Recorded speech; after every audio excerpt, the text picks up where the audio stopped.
Welcome to our channel MMTV channel. శుక్రవారం అక్రమ అరెస్ట్ల వారంగా మార్చిన రేవంత్ రెడ్డి, డైవర్షన్ రెడ్డిగా మారిన రేవంత్ రెడ్డి ప్రజాస్వామ్యాన్ని కూని చేస్తూ ప్రజలను తప్పుదోవ పట్టించుకోవడానికి, అలాగే ప్రజల దృష్టిని మరలించడానికి శుక్రవారం వచ్చిందంటే ప్రశ్నించే గొంతుకల పైన, అలాగే ఏదో ఒక రకమైన డైవర్షన్ దిక్కు మార్పు చేస్తున్నటువంటి రేవంత్ రెడ్డి సర్కార్ ఏదైతే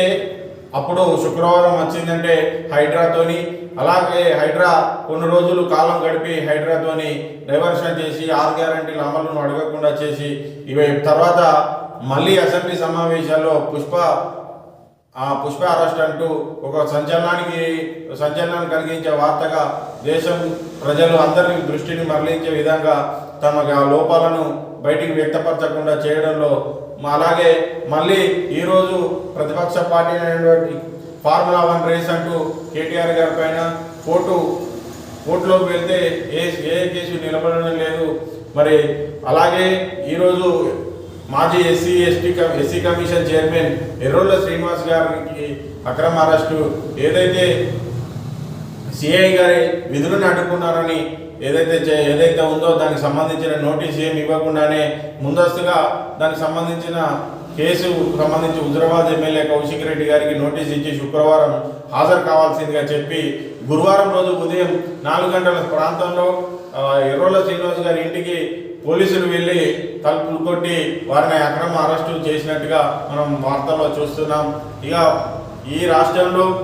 డైవర్షన్ పాలిటిక్స్ తప్పితే మరే పాలిటిక్స్ కొనసాగడం లేదు. ఈరోజు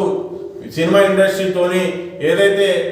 సమావేశం ఏర్పాటు చేసుకున్న రేవంత్ రెడ్డి బేరేసారాలు కుదుర్చుకోవడం కోసమా లేకపోతే సమస్యల పరిష్కారం కోసమా అనేది ప్రజల దృష్టిని ఆ సైడ్ నుండి మరలించడానికి ఒక సంచలనమైన వార్తను తీసుకొస్తే ప్రజల యొక్క ప్రతిపక్షాల యొక్క దృష్టి మరలించడానికి అవకాశం ఉంటుందని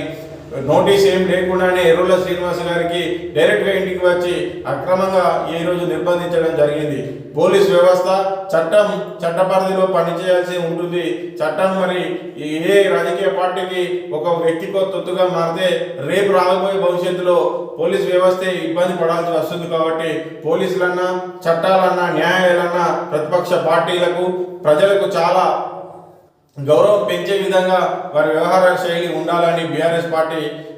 కార్యకర్తలు, నాయకులు పలు సందర్భాల్లో విమర్శిస్తూ ఏదైతే హోంశాఖను తన దగ్గర పెట్టుకొని క్రైమ్ రేట్ ఏ విధంగానైతే పెరిగింది అనేది క్రైమ్ రేటు రిలీజ్ చేసిన దాంట్లో 42 నుంచి 47% క్రైమ్ రేట్ పెరిగిందంటే ఇక్కడ హోంశాఖ కానీ పోలీసుల పనితీరు కానీ మెరుగైందా లేకంటే తగ్గించబడ్డదా ఒకసారి ఆలోచన చేసుకోవాల్సి ఉంటుందని ప్రతిపక్ష పార్టీలు సూచిస్తూ ఉన్నాయి. పోలీస్ అంటే, తెలంగాణ పోలీస్ అంటే దేశంలోనే ఒక గర్వించదగ్గ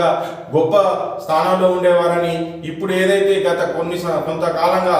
సంవత్సర కాలంగా పోలీస్ వ్యవస్థ పైన పూర్తిగా నమ్మకం సన్నగిల్లుతుందని, న్యాయ వ్యవస్థలు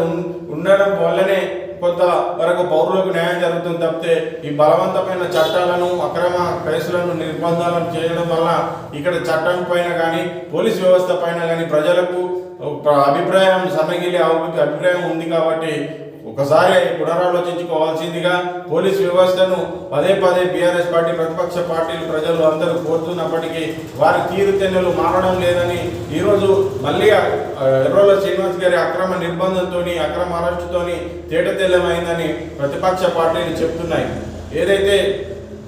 బాబాసాహెబ్ అంబేద్కర్ గారు ఆనాడే ఆలోచించి ఈ పౌరుల హక్కుల భంగం వాటిని న్యాయ వ్యవస్థ ద్వారా కాపాడుకోవడానికి అవకాశం ఉండే విధంగా భారత రాజ్యాంగాన్ని నిర్మాణం చేపట్టిపోయి ఉంటే ఈరోజు ఏ ఒక్క వ్యక్తి యొక్క స్వేచ్ఛ స్వతంత్రాలు జీవించకపోయేవారు అని మరొకసారి గుర్తు చేస్తూ భారత రాజ్యాంగ నిర్మాణ క్రమంలోనే భవిష్యత్తులో వచ్చే అన్ని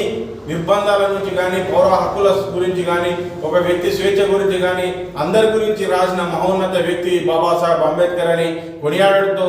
ఏదైతే బాబాసాహెబ్ అంబేద్కర్ అందించిన భారత రాజ్యాంగం ద్వారా కల్పించిన హక్కులకు భంగం వాటిల్లినప్పుడు లేదా అక్రమ నిర్బంధాలతో చట్టాలను మన మీద రుద్దినప్పుడు మనం భారత న్యాయ వ్యవస్థ ద్వారా మనల్ని పరిరక్షించుకోవడానికి అవకాశం ఉందని, ఏదైతే ఆర్టికల్ 14 అనేది పదే పలు సందర్భాల్లో ఆర్టికల్ 14ని కోడ్ చేస్తున్నారు. చట్టం అందరికీ అందరికీ సమానంగా ఉండాలి, చట్టం దృష్టిలో అందరూ సమానత్వం, చట్టం ద్వారా సమానత్వం అనే రెండు పదాలు అందరికీ వర్తించాలని, అధికార పార్టీకి ఒకలాగా ప్రతిపక్ష పార్టీలకు ఒకలాగా ఉండకూడదు అని, ఏదైతే స్వార్థం కోసం నిలిపే కేసులు కోర్టులలో నిలబడవని, అక్రమంగా నిర్బంధించిన కేసులు కోర్టులు న్యాయస్థానాలు నిలబడమని, మరొకసారి మాకు న్యాయస్థానాల మీద పూర్తి విశ్వాసం ఉందని తెలియజేస్తూ ప్రతిపక్ష పార్టీ బీఆర్ఎస్ పార్టీ పలు సందర్భాల్లో పోటీ చేస్తూనే ఉంది. ఏదైతే చట్టం అందరికీ సమానంగా పనిచేసినట్లయితే ఏదో మరణ వాంగ్మూలం ఏదైతే ఉందో మరణ వాంగ్మూలంతో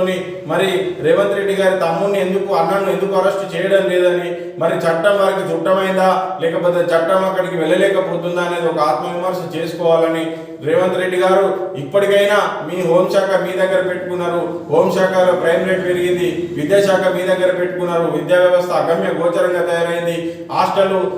సంక్షేమ శాఖ మీ దగ్గరే ఉంది, హాస్టల్ వసతులు లేక విద్యార్థులు చనిపోతున్న పరిస్థితి,